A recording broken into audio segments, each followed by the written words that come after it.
ডিম ভাঙতে বেরিয়ে এলো সাপের বাচ্চা, আতঙ্ক ছড়ালো এলাকায়। সারা পৃথিবী জুড়ে প্রতিনিয়তই নানান আশ্চর্যজনক ঘটনা ঘটছে, আর এইসব ঘটনার সাক্ষী রয়েছে সাধারণ মানুষ। যেসব ঘটনা বা দৃশ্য মানুষ আগে কিন্তু দেখেনি, সেই রকমই এক ঘটনার সাক্ষী রইল জামুরিয়ার খোট্টাডিহি গ্রামের বাসিন্দারা। বৃহস্পতিবার জামুরিয়া বিধানসভার ও পাণ্ডবেশ্বর থানার অন্তর্গত খোট্টাডিহি গ্রামে পোলট্রির ডিম ভাঙতেই ডিমের ভেতর থেকে বেরিয়ে এলো সাপের বাচ্চা। এমনটাই অনুমান করছেন শ্যামলা অঞ্চলের খোট্টাডিহি গ্রামের ডিহিপাড়ার বাসিন্দারা। এই ঘটনায় আতঙ্কিত এলাকাবাসী। ডিহিপাড়ার বাসিন্দা শেখ মান্নারের স্ত্রী মালা বিবি সকালবেলা তার ছেলের জন্য ডিম ভাজতে গেলে ডিমের ভেতর থেকে বেরিয়ে আসে সাপের বাচ্চা। এই দৃশ্য দেখে আতঙ্কিত শেখ মান্নার পরিবার সহ ডিহিপাড়ার বাসিন্দারা। স্থানীয় বাসিন্দা সোমনাথ মণ্ডল জানান যে এই ধরনের বিরল ঘটনা তাদের এলাকায় প্রথম দেখল।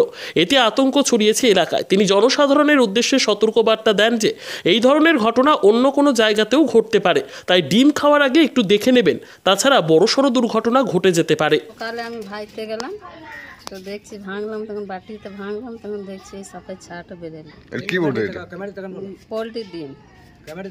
তো কখন ভাঙতে গেলে? এই সকালে 7টার সময়। কোথায় নিয়ে এসেছিলে? ওই দোকানে নিয়ে এসছে, এবার কোথায় নিয়ে এসছে আমি জানি না, কাজে গেছি, সন্ধ্যায় আসুক তখন জিজ্ঞেস করবো কার দোকানে এনেছে। তো এটা কিভাবে বুঝলেন যে এটা সাপ? ওই বাটিতে যখনই ঢাললাম তখন ওই লম্বা মতন বেরোলো, তখন ওই যে আউট করলাম কি এটা সাপ বটে। আচ্ছা, এই যে পোলট্রির ডিমে যে সাপ বেরোচ্ছে, কতটা আতঙ্কের মধ্যে রয়েছেন? প্রচুর আতঙ্কের মধ্যে রয়েছে। কতটা ভয় লাগছে? এটা যদি আপনি না দেখতেন, ঢেলে দিতেন, তাই খেয়ে নিত, বাচ্চা ছেলে খেয়ে নিত, যেতে কিছু হয়ে যেত। এই ডিম যেমন বন্ধ হয়ে যেত, এই যদি রাত্রে ভাইতাম তাহলে কি হতো। আচ্ছা, আপনি কি বলতে চাইছেন, মানে কি বলতে চাইছেন যে এবার ডিম খেতে গেলে সবাইকে কি বলতে চাইছেন, যে দেখে খাবেন, আগে ঢেলে দেখবেন তারপর খাবেন? আগে ঢেলে দেখবেন তারপরে খাবেন। আপনার নাম? মালা দিদি। সকালে আমরা যখন আসি তখন হঠাৎ আমাদের খবর দেয় যে ছেলেটার জন্য আমি রান্না করতে যাচ্ছিলাম, তখন আমি যখন ডিমটা ভাঙি তার মধ্যে সাপ বের হয়।